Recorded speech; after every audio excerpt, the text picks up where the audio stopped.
పేరు కోటేశ్వరమ్మ, మాది బోయపాలెం ఇల్లు నా కూతురికి పెట్టేశా. నా కూతురు నన్ను మోసం చేసి లోన్ పెట్టుకుంది, నాకు తెలియకుండా లోన్ పెట్టుకొని నీ సంతకం ఉందని అక్కడ పోయాను. కలెక్టర్ ఆఫీస్ గారికి పోయా. కలెక్టర్ గారేమో నాకు నీ పేరు రిజిస్టర్ అయిపోయింది చేయించుకోపోమ్మా అని ఆయన సంతకం చేసి ఇచ్చాడు నాకు. ఆ సంతకం ప్రకారంగానే మళ్ళా ఎస్ఐ దగ్గర ఇక్కడికి వచ్చా, ఏది ఎస్పీ ఆఫీస్కి వచ్చా. ఎస్పీ గారేమో ఎడ్లపాడు రాశాడు. ఎడ్లపాడుకి పోయి అక్కడి నుంచి పోలీసులు తీసుకొని ఇంటికి వెళ్తే ఇప్పుడు కాదు వెళ్ళమన్నారు.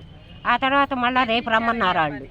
మళ్ళీ రేపు వెళ్ళినా కూడా పని కాక తీసుకెళ్ళి ఇంట్లో నేను పెడతానమ్మా అని తీసుకెళ్ళి మళ్ళీ వెనక తీసుకొచ్చి వాళ్ళు నాకేం సాయం చేయలే. లాస్ట్కి మళ్ళీ 4వ వెళ్ళిన తర్వాత అప్పుడు మళ్ళా అమ్మ నీ కూతురు కోర్టుకి వేసింది, కోర్టులో తెలుసుకోపో అన్నారు. కోర్టుకి ఎన్నిసార్లు తిరిగినా వాళ్ళు సమాధానం లేదు. అది జరిగింది. ఆ తర్వాత మళ్ళీ ఇప్పుడు ఈ ప్రభుత్వం వచ్చిన తర్వాత వీళ్ళన్నా సాయం చేస్తారేమో అని ఇక్కడికి వచ్చా, మళ్ళీ స్పందనకు వచ్చా. మా మేనత్త అండి తిరుమల శెట్టి కోటేశ్వరమ్మ అండి. ఈమెకి మా తాతగారు 10 సెంట్లు స్థలం ఇచ్చి ఇల్లు కట్టించి ఇచ్చారండి. దాంట్లో ఏముంటుందండి, తర్వాత వీళ్ళ కూతురు గుంటూరు వెళ్ళిపోతే తిను కూడా గుంటూరు వెళ్ళిపోయిందండి. అక్కడ ఏమ పేరు మీద ఉన్న ఇల్లుని మా అమ్మాయి రాపించుకుందండి, వాళ్ళ కూతురు రాపించుకున్నాక 3 నెలలకి ఏమైనా ఇంట్లోంచి బయటికి నెట్టేసిందండి, గంటేసింది. ఇంకా తర్వాత బ్యాంకులో లోన్ పెట్టుకుందండి. పెట్టుకున్నాక ఈమె మళ్ళీ ఏమైనా ఇంట్లోంచి వెళ్ళగొట్టిందని ఆమె ఇంట్లోకి ఆమె వెళ్తానికి బోయపాలెం వెళ్ళిందండి.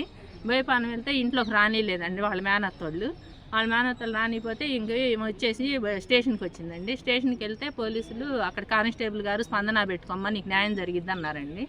ఇంకందుకని నర్సాపేట కలెక్టర్ గారు ఆఫీస్ స్పందనలోకి పెట్టుకుందండి. స్పందనలో పెట్టుకుంటే కలెక్టర్ గారు రీవర్క్ చేశారండి. రీవర్క్ చేస్తే చిల్లూరుపేట రిజిస్టర్ ఆఫీస్లో రీవర్క్ చేశారండి. రీవర్క్ చేసినాక ఏమో ఇంటికి వెళ్ళిందండి. డాక్యుమెంట్స్ వచ్చినాక ఇంటికి వెళ్తే ఇంకా మళ్ళీ వాళ్ళు రౌడీలను తీసుకొచ్చి బెదిరించారండి. వాళ్ళందరూ వైసీపీ వాళ్ళేను, వీళ్ళ ఆడబడుచు వాళ్ళందరూ వైసీపీనే. విడుదల రజని వాళ్ళకి సపోర్ట్ ఉందండి, వాళ్ళ అంచెళ్ళు కానీ వాళ్ళు కానీ అందరూ సపోర్ట్ ఉన్నారండి.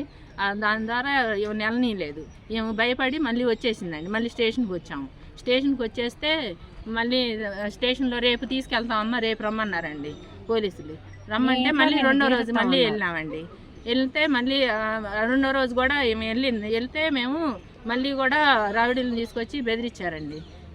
ఇంకా విడుదల రజని వైసీపీ గవర్నమెంట్లో విడుదల రజని గారు వాళ్ళకి బాగా సపోర్ట్గా ఉన్నారండి.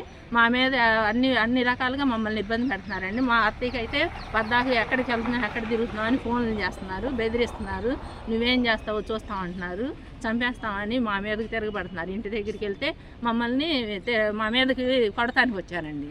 కొడతానికి వస్తే మళ్ళీ కానిస్టేబుల్ గారే రేపు వెళ్దాం రామ్మా అని తీసుకొస్తే మళ్ళీ 2వ రోజు వెళ్తే 2వ రోజు కూడా తీసుకెళ్ళలేదండి. ఉదయం నుంచి సాయంత్రం దాకా స్టేషన్ దగ్గరే ఉన్నామండి. మళ్ళీ రేపు రమ్మన్నారండి. అట్లా 4 రోజులు తిరుగుతూనే ఉన్నామండి. వాళ్ళు రౌడీలందరూ పద్దాక బెదిరిస్తున్నారు, అక్కడికి వెళ్తున్నాం ఇక్కడికి వెళ్తున్నాం అని ఫోన్లు చేస్తున్నారు. విడుదల రజనీ పాత్ర బాగా ఉందండి దీంట్లో. వాళ్ళ సపోర్ట్తోనే మా అత్తయ్యకి అన్యాయం జరిగిందండి. ఇప్పుడు రిజిస్టర్ చేయించిందండి దగ్గరుండి. ఇప్పుడు మళ్ళీ గవర్నమెంట్ మారింది కదండి, అందుకని మళ్ళీ స్పందనకు వచ్చామండి. ఇక్కడ ఎస్పీ ఆఫీస్లో చేశారు, మళ్ళీ ఎడ్లపాడుకు రాశారు, పిఎస్కి రాశారు. ఇప్పుడు పుల్లారావు గారి దగ్గరికి వెళ్తున్నామండి చిల్లూరుపేట. పుల్లారావు గారన్నా మాకు ఏమన్నా న్యాయం చేస్తారేమోనని ఎస్పీ గారు ఎడ్లపాడు పిఎస్కి రాశారండి. నీకు న్యాయం జరిగిద్ది వెళ్ళమ్మా అని చెప్పారండి. ఇంకా ఇప్పుడు పుల్లారావు గారి దగ్గరికి కూడా వెళ్తామండి. ఒకసారి వెళ్ళి పుల్లారావు గారే మాకు న్యాయం చేయాలండి.